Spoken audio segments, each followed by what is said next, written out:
Good afternoon, Adam here at Board at Home. In today's Jump In Let's Play, we're taking a look at the Tea Dragon Society. This is a light deck building game in which you are attempting to build your deck to score the most points, which represents how well you are taking care of your Tea Dragon. So here we've got ourselves set up for a two-player game. It's fairly simple setup, so we won't spend too long discussing it, but we will show you exactly what we've done. So first up, we've got our chosen Tea Dragons and their decks. So most deck building games, if you've not played before, will have you starting with a starter deck. These will be simple cards that allow you to kind of get the ball rolling to buy extra cards up here.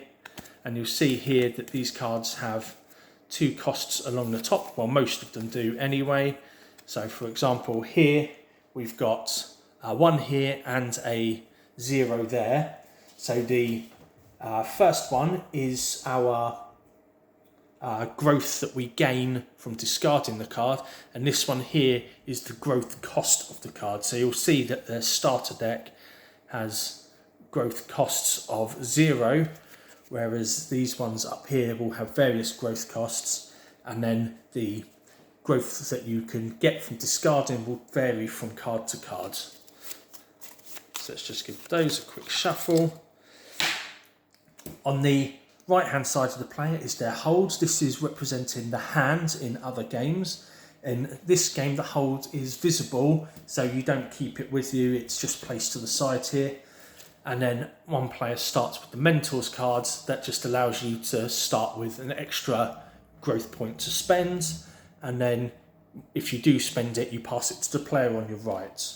Up here, we have our market tableau and our memory tableau. So these are the cards that we are able to buy in order to progress through the game and score points at the end of it. So here, if we buy a card from here, we add it to our holds and we pay the appropriate cost. So here we've got a 3, we've got a 4, and we've got a 5, for example. And then up here, if we were to buy one of these, it's added to our discard pile. And then our discard pile and our deck are shuffled to form a new deck. You can also see these cards have points. So these are how we ultimately gain our points at the end of the game. And then some of the cards will have special abilities as well. So for example, here, whenever you draw a sleep in, draw again. So the 3 actions that we can perform, we've just briefly explained them to you, but is to draw a card, so that's to take a card from here, add it to our holds, and then if there's any trigger effects, such as this one for example, where we draw a sleep in while we hold no sleep in, draw again. So that was the first sleeping card we held, so we can draw again, and that gives us a grooming. The other action we can perform is to buy a market card, and as we said, when you buy it, it's added to your hold, and then a new card is put in its place. And then the third action that we can perform is to buy a memory card from up here, and then that, as I said, is added to your discard pile, and then your discard and deck are shuffled to form a new deck. So those are the 3 possible actions. We can only perform one of those each turn. So Chamomile has done theirs. They have done a draw action, so they've got their hold filled with a potential of 3 that they could then maybe buy something next turn. So on to Jasmine. They are going to draw a card as well, and they have drawn Entertaining, which gives us a growth point of 1. So back to Chamomile. They will draw as well. Board. When drawn, discard this and an Entertaining. So there's no Entertaining, so we are fine. Jasmine will draw a Feeding.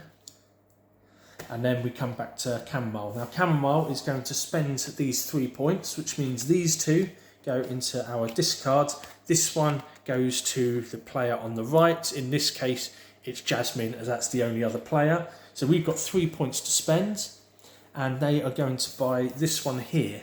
So this gives us 2 points that we can use to spend on something else, and that goes straight to our hold. So their turn is done, they have spent. And then we move over to Jasmine. So Jasmine can either buy something for 3 or can draw a card. So we're going to draw a card. So we've got 1 there. So next turn we could potentially start buying something from the memory tableau up here. Chamomile will draw and has drawn a grooming, so we've got 3 points there to spend. And then Jasmine will spends the 4 points, so these 3 go into the discard. This one here will go over to the next player, and they are going to draw one of these. So they're going to take this middle one here, Farmer's Market. So they've spent the 4, and they've got 2 that they can use if they then draw it. When drawn, discard this unless you hold a grooming. So that goes in there, that goes together, and then these are all shuffled to form a new deck. So that is their turn over. And then Chamomile now has their turn, so they said they can draw the card, buy from here or buy from here. So I think that they're going to buy from up here as well. So they're going to buy this one for 4, so that's going to go to their discard. This will go to the player here, and these 2 go into our discard. And because we bought a memory card, all these cards are shuffled together to form our new deck.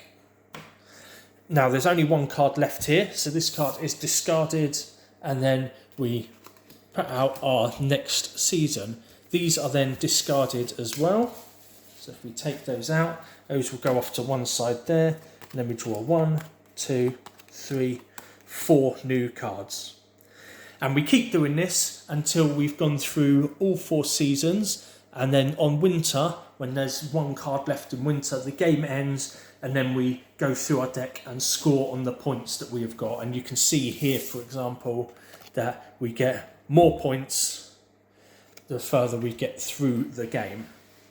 So, said it's quite a light game, quite an easy one to pick up. And what I love with this game is not only do we have this brilliant little simple rule book here, but we also have, if I can get the box open,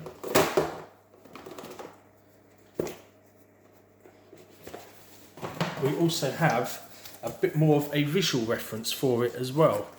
So you can see here that there is more of a comic book strip version of it as well, just for people that maybe have a bit more easier time with a visual representation of the game, similar to this video.